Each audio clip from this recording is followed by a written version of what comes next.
Test, test. Can you hear me? Hello, everyone. So I'm Hsiao-Wei. I'm the co-executive director of the Ethereum Foundation. So today I'm going to talk about is Ethereum is for Defipunk. So Defipunk is something we made up here. It's like the decentralized finance that champions for privacy, decentralizations, open source collaborations, and user sovereignty. And then Defipunk, at least kind of cyberpunk values that apply to the DeFi protocols. And we believe that this is the path that Ethereum should take going forward. So on June 4th, we published this, the Ethereum Foundation Treasury Policy. In this document, we explained like how we think about the micro policy, and then like how to rebalance our ETH. And then also we visited like our fiat denominated policy and then the on-chain assets policy. So in this document, it's clearly aligned that our financial strategies with Ethereum core values. The EF manages its substantial treasury and then wanted to support Ethereum's long-term success and health. So instead of like chasing for very high yields or like doing nothing in a traditional way, we decided to use our investments we decided that our investment should reflect what Ethereum stands for. So yeah, so in this document we visit like what are the important considerations when we think about the treasury management. So first, security and safety is the most fundamental basic requirements.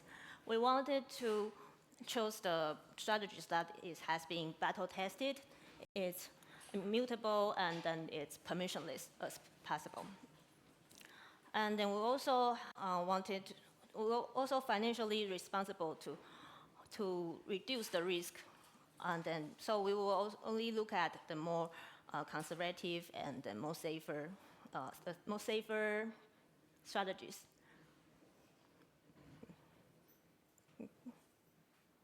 Okay. Yeah, but we also, when the EF looking into like the grant allocations or like resource allocations, we also ask ourselves like, does this use of funds advance Ethereum's core values?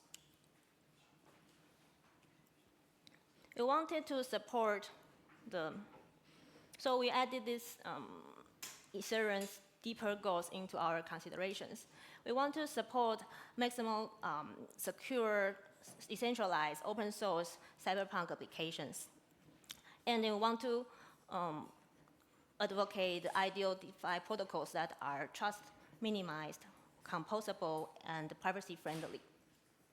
So we will not just invest in the financial upside, we also invest Ethereum's value. Okay. So if we compare today's DeFi ecosystem and then the cyberpunk ideals that we wanted, there is still a gap between it. So first, the privacy features, it usually take higher cost. And then most of them, like, you will need extra steps to interact with the smart contract. So yeah, there's still some challenge in the UX and the cost. And then on the other hand, like, there was also the challenges from the external threats, like if there will be political or like social challenges, pressures that again push against builders to build the privacy tools or like the more decentralized tools. So given these challenges, many DeFi protocols, they would probably choose the shortcuts that we will use more KYCs, it will use more like multi-sig in their protocols. So these shortcuts usually leads to the more centralized system. So we wanted to challenge these shortcuts, like wanted the users to think more about, like, are you really using the decentralized system, or you are using C5 instead? So when the EF were looking to our treasury developments and iteration, it will be a continuous interactive journey. We will start it from the internal operation, and then from there we advocate our core values, which is the crops, like centralized resilience and open source and privacy and security. So in the way we advocate these core values, we would also deploy the treasury strategies to support these initiatives. And then this is not just 1 year strategy. I think we will iterate the process over years. And then when we finish the loops more and more times, like EF will also grow and learn from the community a lot. Okay. So Ethereum's core values, it leads us to define some basic Defipunk properties that we want to use in DeFi. And those properties translate into some practical criteria. So these are the Defipunk properties. So first, security first. It's the most important thing, is that we need the system to be robust and beta tested. And second, of course, open source in the DeFi is required. But moreover, we want it to be the more free and liberal open source software license. And then also, like, we wanted users to be able to self-custody their assets. And then fourth is, like, if there's a technical solution that could replace the trust-based solutions, for example, like if you can use the cryptography over like trusting in some like other people's multi-sig, or like MPCs, overused MPCs, or like. And with this technical solution, that could also be used in the privacy tools and then the crypto tools that we can advocate and support the DeFi features. And then 6 is like, sorry, let's repeat it again, but privacy is normal, and we should take it by default. So yes, we want to lead it by setting the examples. And we know that privacy is often overlooked in DeFi. So yes, we wanted to step up to encourage it more, and then advocate, like, I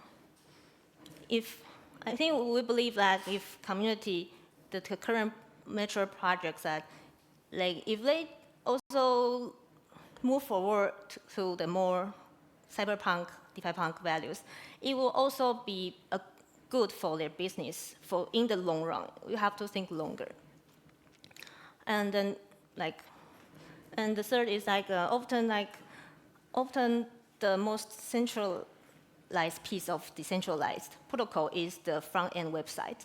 So when we think about the web UIs, you have to check like if it's the distributed front-end software, and then can you self-host it, and then are there multiple independent UIs are available? And then moreover, like for the powerful users, is there like CLI tools for them to use? So like to make sure that the access isn't controlled just by one single domain. So I think EF is not doing this alone. Of course, I think many of you, like the builders, the users, the auditors, we're pushing this they are pushing these values that in their own projects. So for the EF, our role is to amplify and to backstop this, their work. Okay. Yep. So the next, I wanted to share the framework that we use to think about the DeFi projects or like the decisions we make internal. It's like, I think, so like, the reason we share this criteria is like, we want the wider community to consider, to adopt, to apply them and then forming your own views.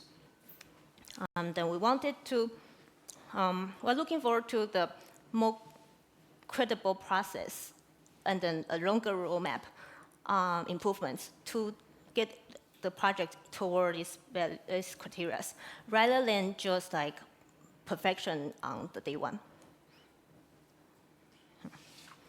Yeah, so these are like 8 criteria here.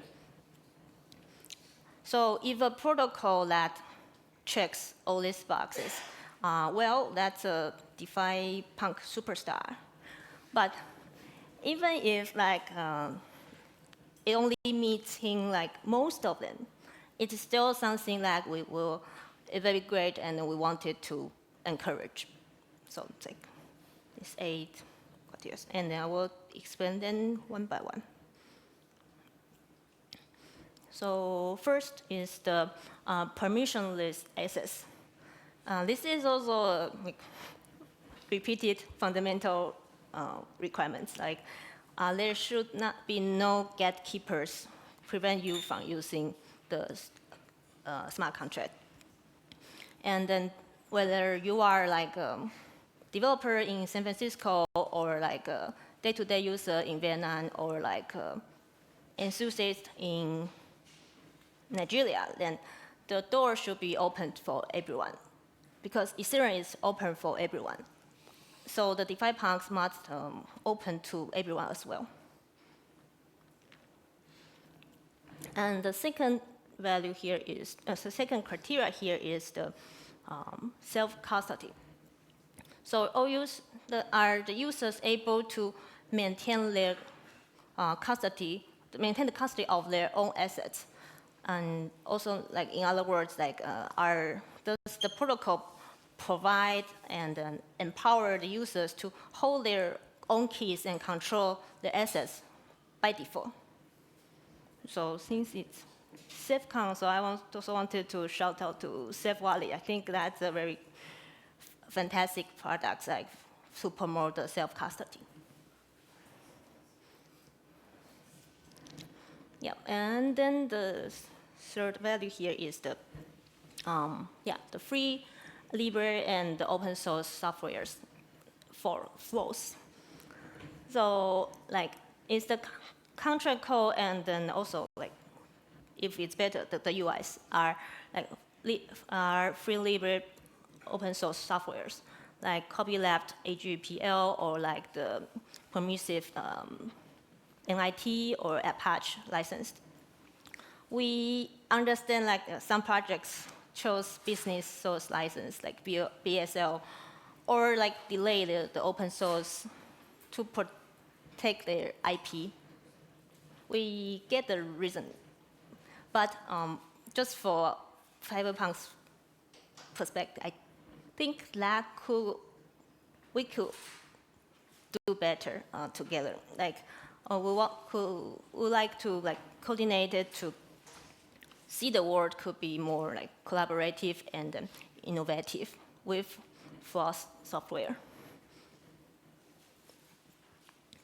Yep.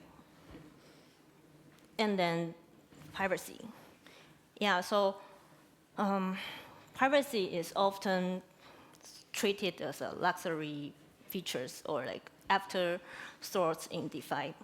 But here we wanted to put it to the first class value. Like, for privacy to widespread, it must be part of the social contract.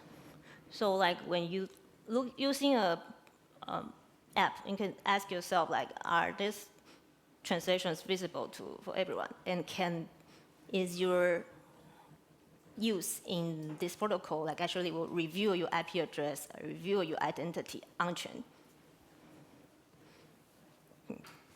Okay, so next, the open source criteria also lead us to the open development process. Like, I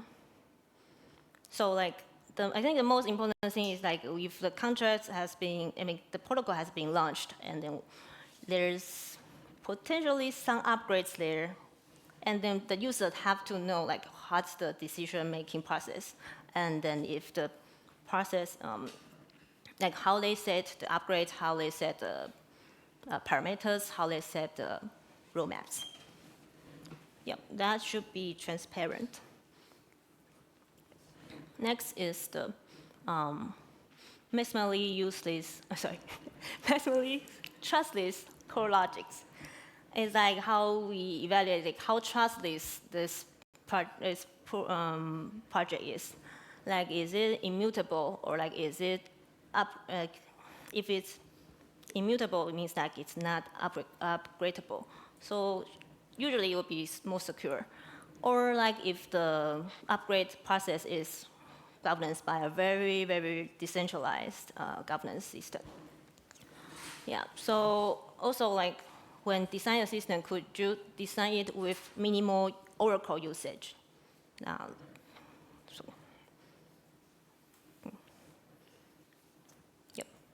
Next is the general security. So like from the basic is like, has the contract being audited? Has the contract be formal verified? Or like if they use some frameworks to at least mathematically like prove like some critical components are correct. So like, or at least like to make sure that the contract bytecode on GitHub is the same as what you see on the Etherscan also. So like you should make sure like the contract you're using, it was not like there were no like sneaky changes on there. And then also like if you are a DeFi degen, then you can try to do some homework about like if there's an attack or a bug to the protocol, and how did the team fix this bug? What's their like responsive time? What's their retrospective report look like? So this homework, like you can, when it's some criteria that we can choose for security. And the EF, we also have this 1 trillion security program that Frederick introduced in the morning. And we wanted to advocate the security in Ethereum community more and more. Yep. And then last one is the distributed UIs. Like we don't want the censorship happen in the if it has done very good in protocol layer, but it break in user layer, then that's pointless. So I think UIs will mostly be overlooked. Then that needs to be observed when you choose the protocols. Also, like you can look into their monitor system if that's also like, can you self-host the monitor system? Yeah. So I think that's all the criteria, and so today this talk, I think at least it will hope people can try to remember a couple of these criteria that resonated with you most, and then try to use this as the lens when you look at the protocol, when you build the protocol. and then ask yourself, like, is this protocol, is project actually decentralized? Is it actually permissionless? And then does it protect its user? And then the more we ask these questions, the more the market will bring the rewards to these projects that fits the criteria. So I think that's small changes that we can start from ourselves. Okay. Yeah, so Ethereum's destiny is to be stronghold of the cyberpunk values in finance. I think Ethereum is for Defipunk. It's more than just a slogan. It's a commitment, and that's built the crypto futures that we believe in. So it's for the users that in the politically or like economically oppressed regions who need the uncensored finance tools. And it's also for the dreamers that believe in a vision of an open, borderless, and world-class financial system that owned by its participants. So like the EF is committing to this path. And then if you can choose the uncensored, more cyberpunk solutions, then you are also contributed to make Ethereum and the world better. So yeah, so we welcome the people who are like building protocols or tools or research initiatives that match these values or like who help with these values. EF want to hear from you. So thank you, and remember, like Ethereum is for Defipunk. Thank you.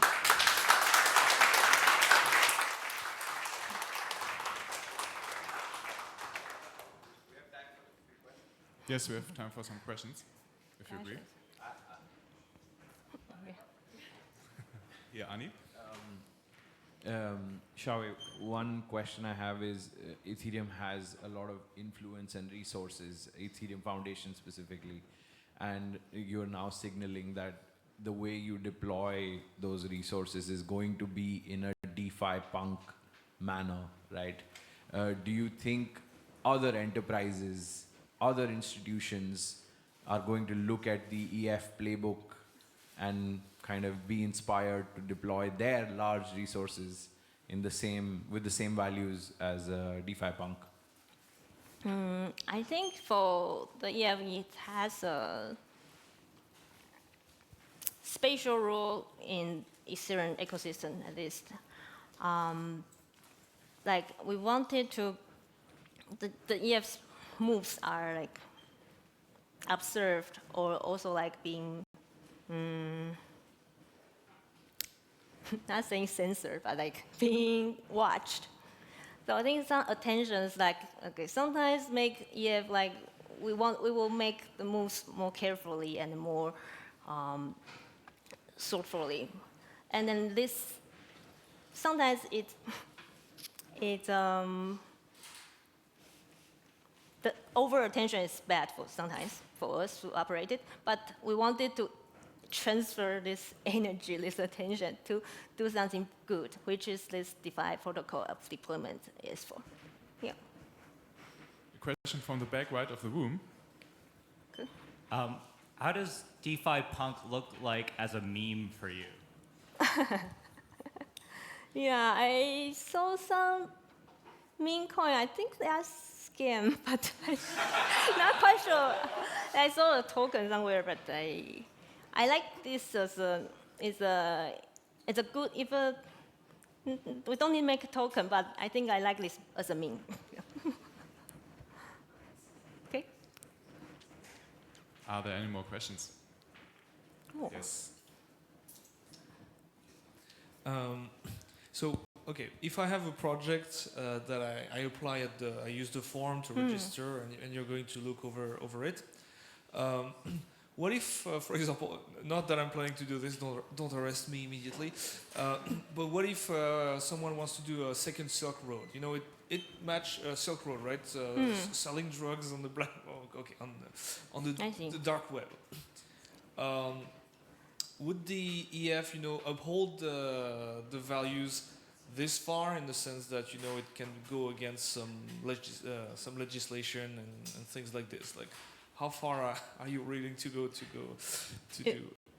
support Defipunk How far you mean? Like how much against the energy? potential state, for example? Oh, you mean like, well, it's still hard to say. Like, like, I think we are increasing. Like right now, we put like 50,000 ETH into the DeFi wallet, and then we still have like 5,000 ETH that has not been deployed, and then I think the total amount will be increased. And then if you fill the form today, and then we reviewed and then give you some feedback later. I think if the project keeps growing and maybe there's a V2, V3 version, and then becoming more and more Defipunk-ish, then we'll also revisit this again if you are willing to like submit again over time. Yep. I think this form is like maybe temporary solutions. Just a Google document is not ideal. Yeah. Just to make sure, the EF will not try to break the law. Is my question. You will not try to break the law. Break law? No. Okay, good. No.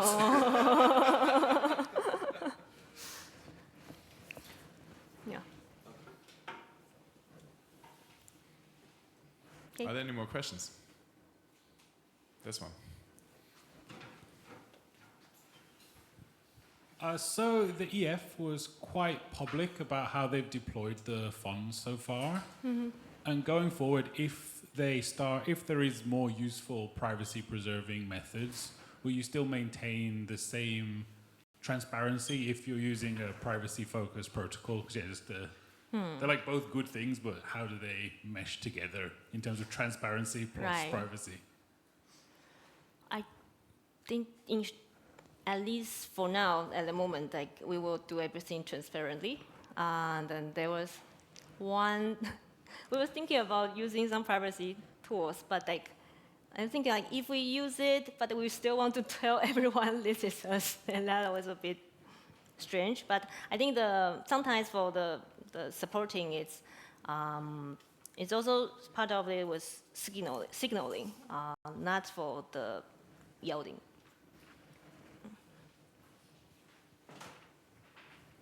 More questions from the audience? Okay, then please a warm round